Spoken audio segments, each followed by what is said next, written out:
Hello and welcome to Unleashed.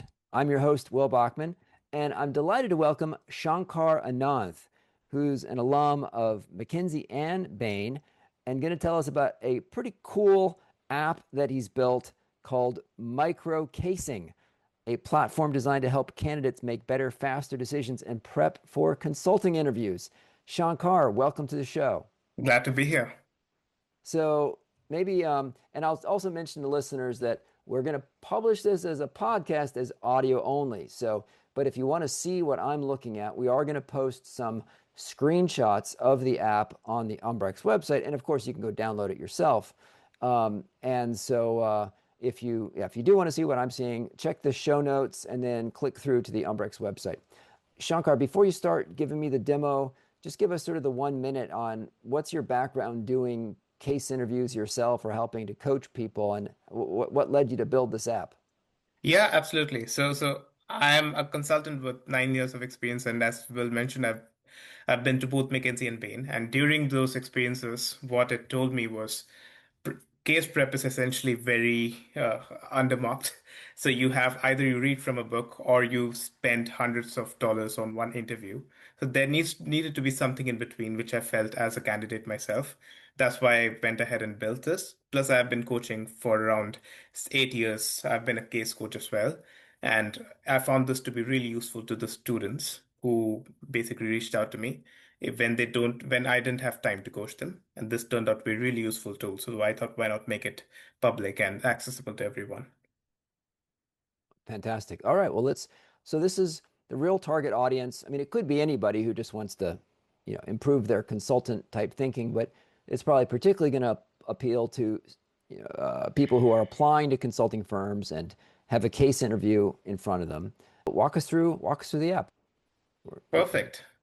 Perfect. Yeah. Thanks, Will. So like I said, I think the sole target of this app initially was prep students, right? But like Yeah. you said, it's essentially turned out to be a decision-making tool. So what we are seeing right now is the homepage, and of course, you can log in through Google or Apple. As you can see, I'm logged in through my Google account. So it's quite simple, really. So you start with your gameplay guide. That's the first step if you're coming to the app fresh. It's basically a multi-choice type app, a trivia type app that tries to mimic what a case interview looks like. And what it does, it gives you 400-second cases Hmm. that you can solve yourself without without having to rely on an external partner. And the sole objective is to help you increase your reps. Because Hmm. as we all know, for anyone remotely familiar with casing or interview prep, the more reps you put in, the better you get, right? So how does it work? The gameplay is basically, like I said, it's a quick case. You pick your path, you race the clock, so it's a timed case, and each every case has two attempts.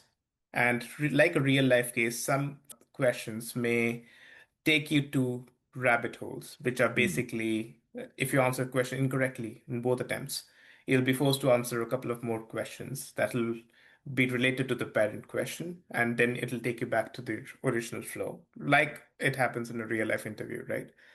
And the way it's scored is basically it's the amount of time you have left minus a few penalties. Now, each time you view a hint, there's a penalty involved, and each time you enter a rabbit hole, there's a penalty involved, right? So pretty straightforward.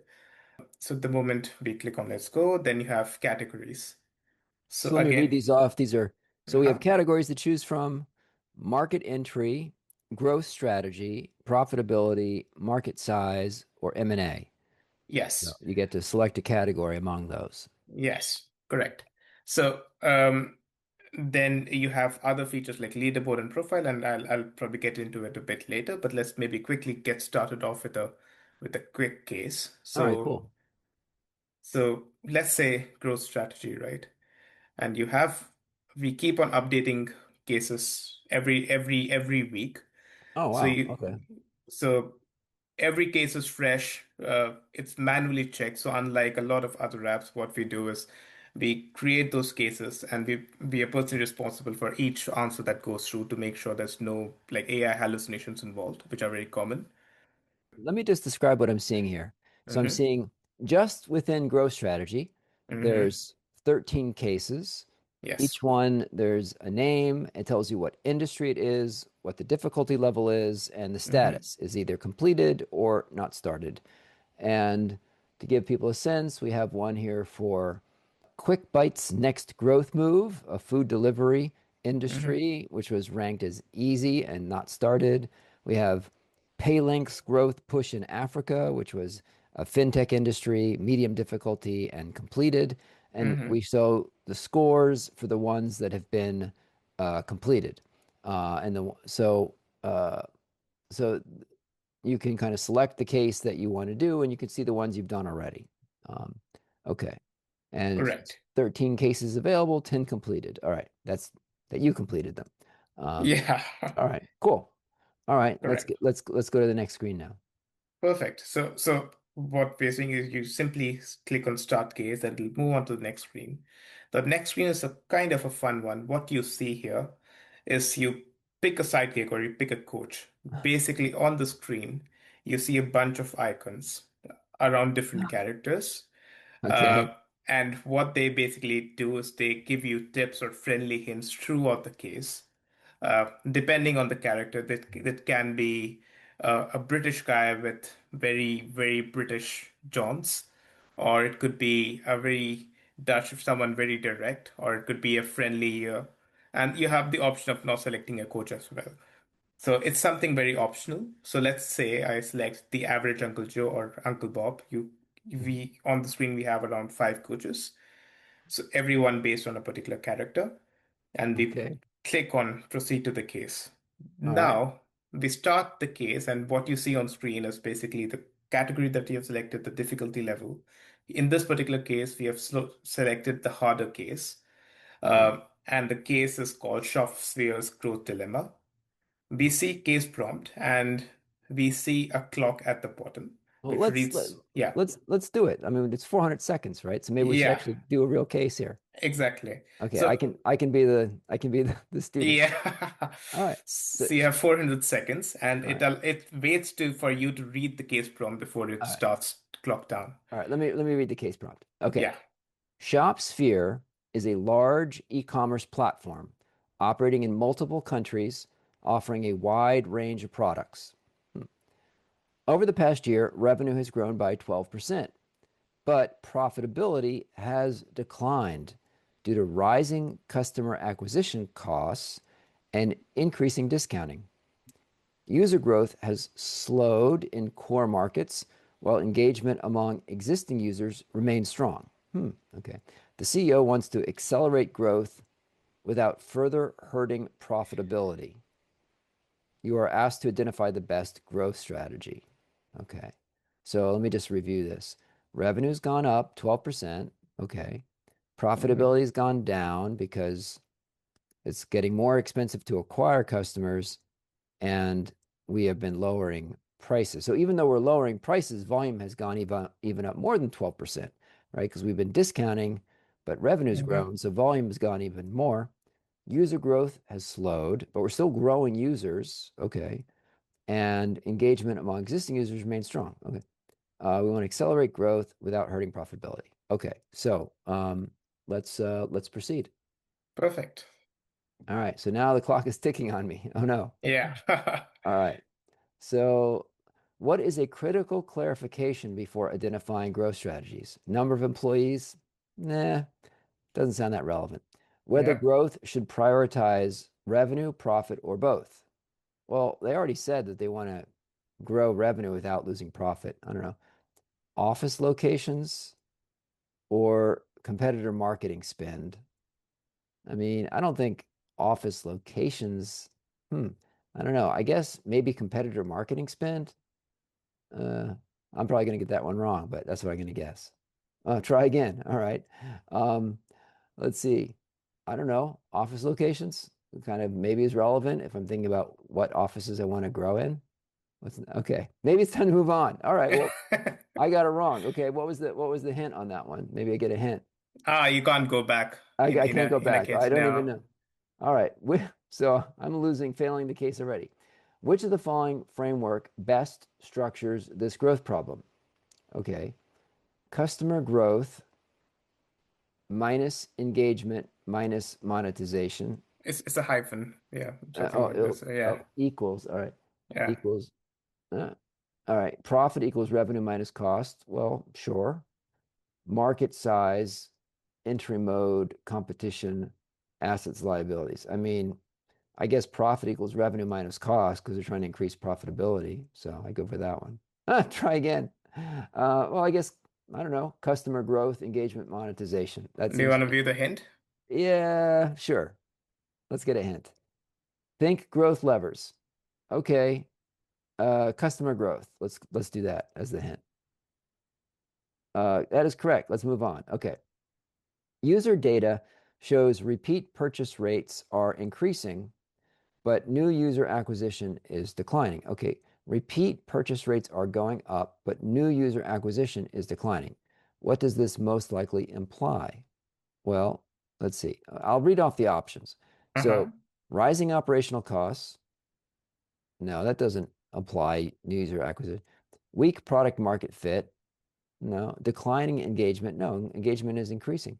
Strong retention, but weak acquisition. Well, obviously, it doesn't apply that. It's just that's a restatement. So it's the last one. Strong retention, but weak acquisition. That is correct. Let's move on. Okay. Let's speed up. No rush, but don't drag. Okay. It's telling me to hurry up. Which growth lever should ShopSphere prioritize first, given strong engagement but slowing acquisition? Exit smaller markets? No. Increase discounts? No, we're getting good engagement. Reduce product categories? No.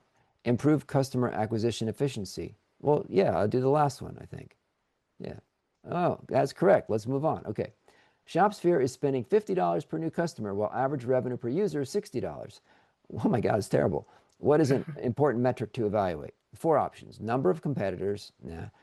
LTV versus CAC. That's what lifetime customer value. No, lifetime value versus customer acquisition cost. I think that's probably it. Office costs or number of employees. Let's go for LTV versus CAC. That's correct. And they're telling me to hurry up. I got 195 seconds left. Okay. Which of the following strategies could improve acquisition without significantly increasing CAC? Increase discounts across all products. No, well, that would not increase CAC. It's not a good idea, but increase paid advertising aggressively. No, that would maybe increase CAC. Referral and loyalty programs, customer acquisition cost. Well, that would kind of increase CAC. Reduce website functionality. That's stupid. I'd say probably, I mean, without improve.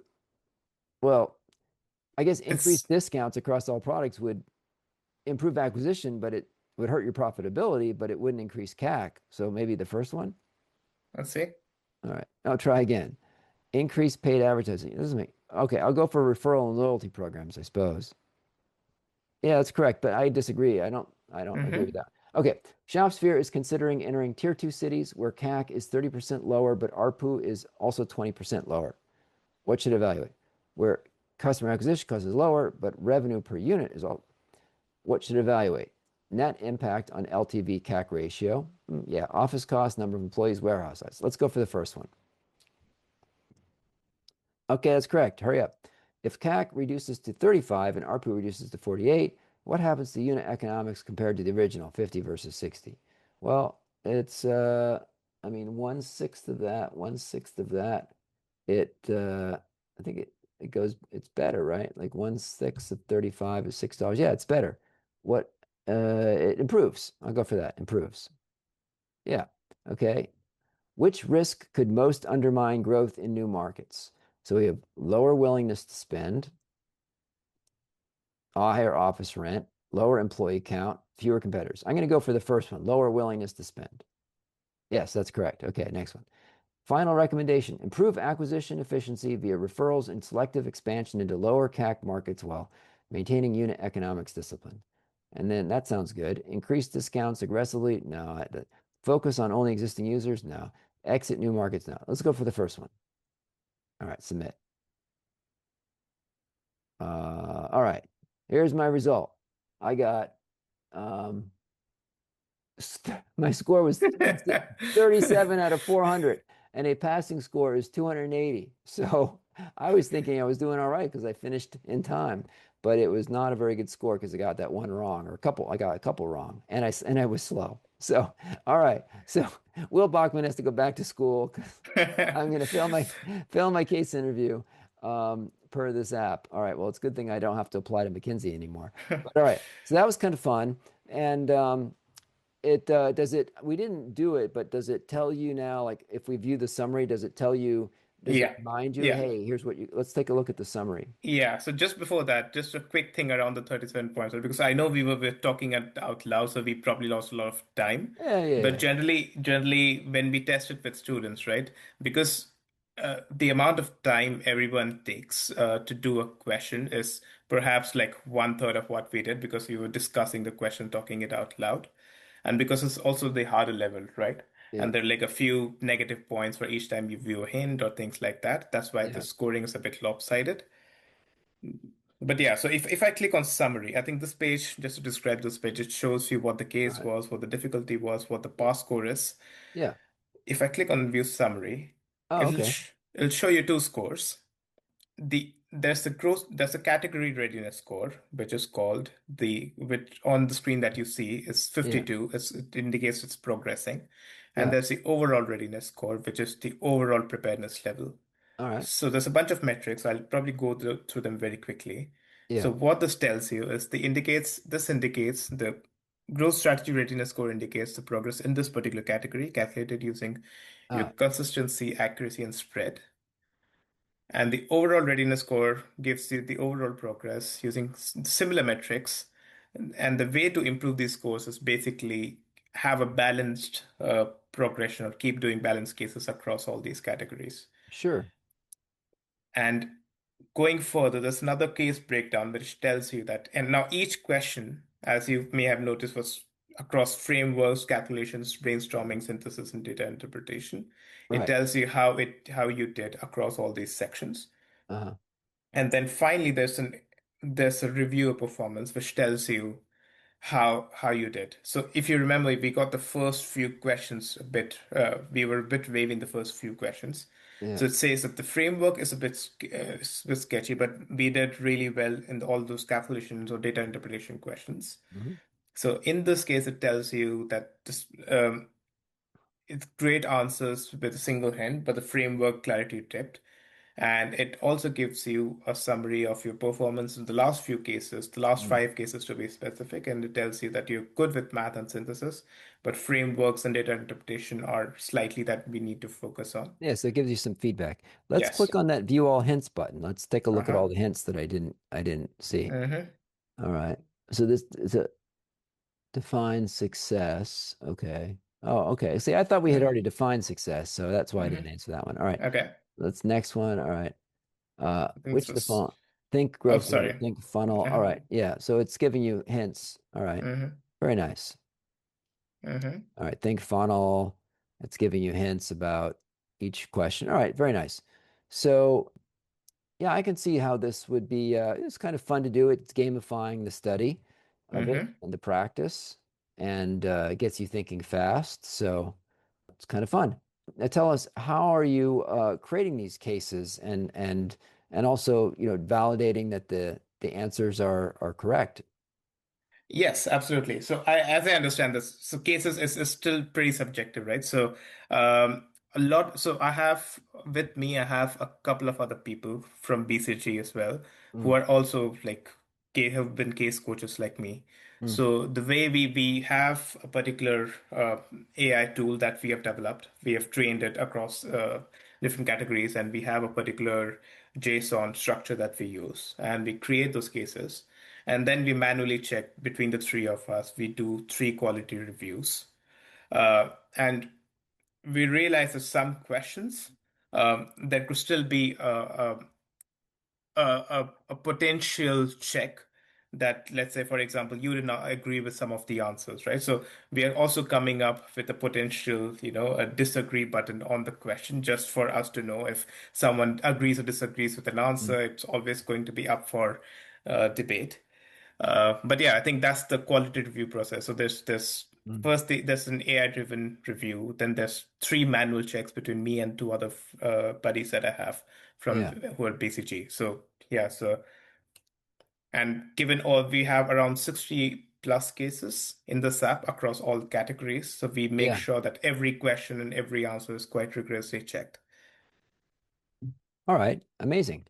So that was fun. I enjoyed going through that, Uh-huh. and it's always fun to think about consulting problems and how you'd approach it. And you got some mental math in there. You got some frameworks, thinking about structuring it. So I love this thing.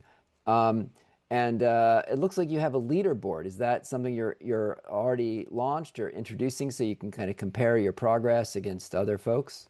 Yes, yes. So this is something that we launched quite recently, and this was actually on the request of a particular university that we had launched in.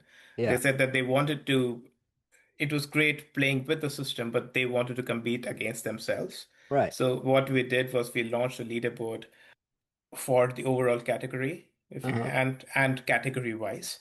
So if I click on overall category, again, this is just the beta, so you won't see a lot Yeah. of information there yet. Right. But you'll see who the top players are. And the way we calculate these leaders is based on the metrics that you saw at the end, which is the Yeah. overall category readiness score and the overall readiness score. And if So, mhm, and is this I mean this might be something, maybe this is your plan mhm. for college consulting clubs that want to make a separate leaderboard just for their club, right? So they can compete Mhm. against one another. Is that the idea here? Like can clubs reach out to you and set up their own like custom Exactly, leaderboard? exactly. And a few have already done. Actually, if even this was something that was mentioned by one of the clubs, Nice. exactly what you said. So we introduced a section where a college or some organization can basically create a restricted group and Yeah. upload and co-create cases with us and upload their own cases, which is not available to the public. All right. And then conduct, let's say, their case competitions. And a few consulting clubs have used this as a recruiting tool using this setup. And Right. then there'll be a leaderboard just for them. So they will Oh, have nice. their own metrics, their own, it'll be like your private quizzing club or private Mm, consulting club within the app. very cool. Great. So, and just maybe give us one more minute of background on, you said that you've been coaching folks. Mhm. Uh, is that just people, how do people find you? Has that been something that you're a coach with one of the various platforms, or have you just been doing this kind of people find you through word of mouth or? Yeah. So I think initially I started because when I was able to enter these firms and I was in the honeymoon period where I knew I had the offer and I had nothing to do, someone reached out to me and said I need help with an upcoming interview and I Yeah. said why not? And a few more people came in and I Uh, thought given the volume I started charging them and then yeah. I realized that this is a great way to earn some side cash and I Yeah. realized there was a huge industry, not a huge industry, but a significant number of platforms where Yeah. who basically enlisted people like me, Huh. and I was able to offer them services like give them my slots, and someone from let's say the US or Dubai can reach out to me and schedule time to get a mock case done. So yeah, so currently I'm listed on a number of different platforms. I have I think over 200 case interviews that I've done over the last 4 or 5 years Oh, with wow. Okay. different candidates. So yeah, I think it's and what I realize is that it's a very specific skill to have, Mm, and not everyone is actually going to be able to afford them because coaches are expensive, as you can imagine. So I think that's where something like this becomes really useful because even if you do one interview per week, which is already quite a lot, to get an MBB level ready, you need at least 20 to 30 cases under your belt, wow. which you're talking months, right? You're talking at least 4 months, assuming Mm, one case a week. And something like this will help cut down that time significantly because now you're increasing your reps without really necessarily waiting for that 1 hour a week window. So mm. that's where this becomes really useful. Yeah, and you can practice it anywhere in short, Exactly. snackable amounts, right? Exactly. Exactly. Yeah, Exactly. very cool. All right. So Shankar, and I think that you mentioned to me before we started that you were going to offer listeners of this show some kind of discounted access or trial access. Absolutely. So, for everyone listening to the show, I'm going to be offering 2 months of free access to the entire app. Otherwise, basically, the way the app is structured is every category, the first two cases are free, and the others are going to be paid.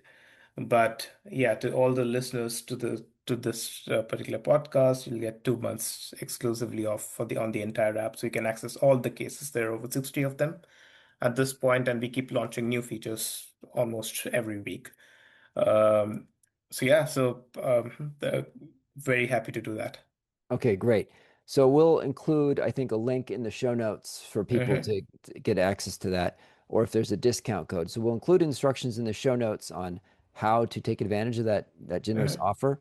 And it's sort of a no-brainer. If you want to play around and try it, 2 months free, just check it out, do a few cases. Yeah. Maybe you've been a consultant for 25 years and you'll fail the first one, but go ahead. Like me.